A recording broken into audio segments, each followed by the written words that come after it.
5 years ago, I was in Colombia. I was still working a job, and this was my real first time around people that were making money online. Now, at that time is when I really started to have a dream. I wanted to travel the world. I wanted to earn money. I wanted to be able to live wherever I wanted. But I did get robbed by 20,000 Australian. And I'm going to explain to you guys how and what you can learn from this, okay? Now, I was at a salsa class, believe it or not. I made friends with a guy, an American dude. I'm not going to mention his name, but we became good friends. And about 2-3 months in, I was very naive. I hadn't invested much into myself. I didn't understand character. There's a lot of things that I didn't understand at that time. So anyways, fast forward, he had my trust, and we were sitting down in my apartment, and I had a goal sheet, right? What I wanted to achieve in my life. And one of those things was I wanted to, for example, I wanted to retire my mom. And it was an emotional thing for me, right? It was a big thing for me, and he knew that. And so he played on that. And I'm going to tell you exactly how he robbed me, right?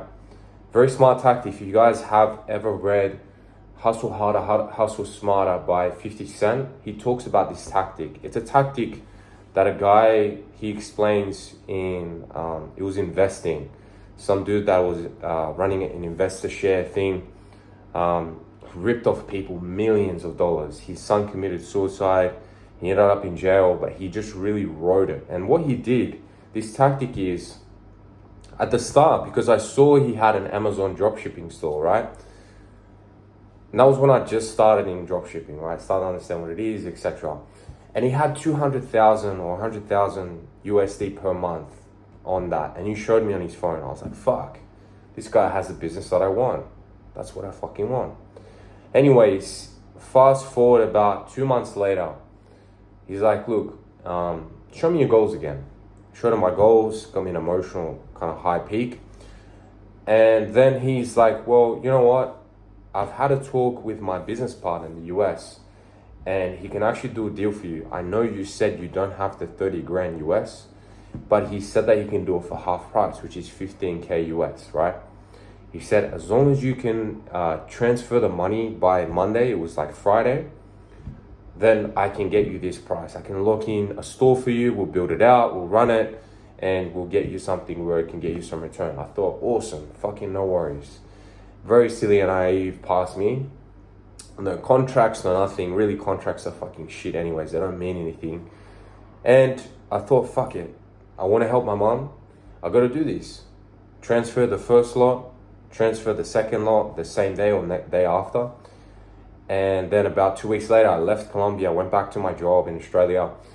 And I kept following up. Hey man, when's this thing gonna get? Hey man, where's this store? When's this thing gonna happen? And after about 2 months, I just thought, fuck, I got ripped. But now I'm gonna tell you guys exactly what he did. He had a strategy which was, if you guys read that book, Hustle Harder, Hustle Smarter, it's where you say you don't have any spots available, and then you say, look, I only take above X amount. And look, we don't have any spots at the moment. Then the person asks you again, because you have something nice, and 50 Cent talks about the guy having a really nice car outside, and then them asking, what does he do for work? He's like, oh, no, it's nothing, it's a secret. And basically he's showing off, but he's not giving you an opportunity to buy in. So it gets the person asking more, wanting to jump in more, right?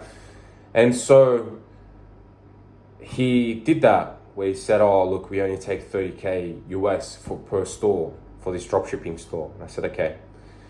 And then after that, it was, oh, we've got this half price. I can do it for you, but you got to send the money by Monday. So that's where that kind of hook came in, right?